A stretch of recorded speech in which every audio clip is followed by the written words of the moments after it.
This is Dr. Martin Harvey here. I'm a chiropractor here in Melbourne, and I'm also an expert in the influence literature. So this is the fifth of our 7 holiday communication tips, and the tip for today is all about bridging.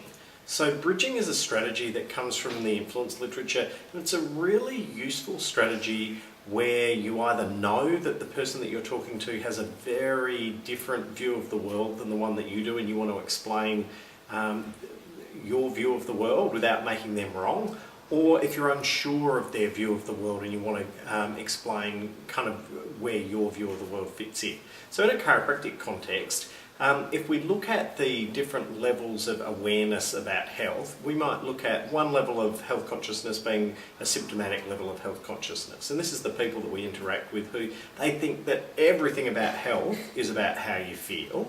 A level above that is people who have got a slightly more nuanced understanding about the dynamics of health, and they recognise that how your body works if it doesn't work well, it can lead you to developing symptoms, and we'd call that a functional level of health consciousness. People at this level of health consciousness, they recognise that there can be some value in a checkup.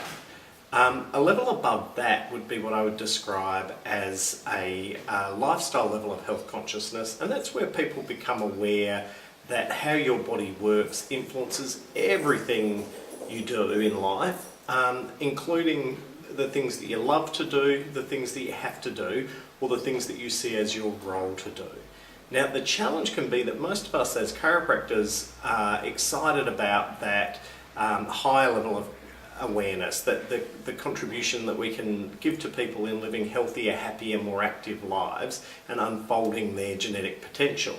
The challenge is that when we interact with people who are at that really low level of symptomatic level of health consciousness, we can seem kind of irrelevant, that we're not really meeting their needs. The flip side of that is if we only ever talk to people about their symptomatic needs, we kind of lose the opportunity to grow their awareness. So bridging is a way of, rather than presenting only one side of it, you bridge from different levels up to where you want to get to, starting with the level that they're at. It's a little bit like a yes-and strategy, the strategy that we discussed with yesterday's tip.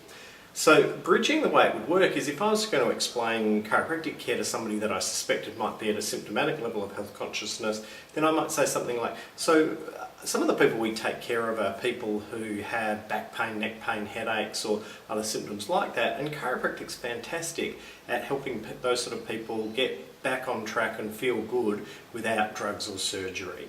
Now, a lot of those people also choose to continue care once their symptoms have gone, so that they minimise the chance of those same symptoms coming back. And then the biggest part of our practice is people who have been through both those stages of care and choose to come in regularly for a tune-up, because they recognise that having a body that works better helps them be better at everything they want to do. And for some people that's they're a better crossfitter, or they're a better golfer, and for other people it's they're better at their work, or they're a better mum or grandmother or whatever. And so what we've essentially done there is, by bridging, you don't make somebody wrong, you meet them where they're at, but you also expand their consciousness to allow a space for different levels of awareness about their health and a different role that chiropractic can have in their life. So this is a concept that we spend quite a lot of time on, those levels of health consciousness and how to understand what levels people are at, and then ways of meeting people at different levels of those health consciousness at the communication workshop. If you want to be part of it, January the 23rd in Orange County. Details will follow this tip. Love to hear how you're going with this tip. Thank you so much.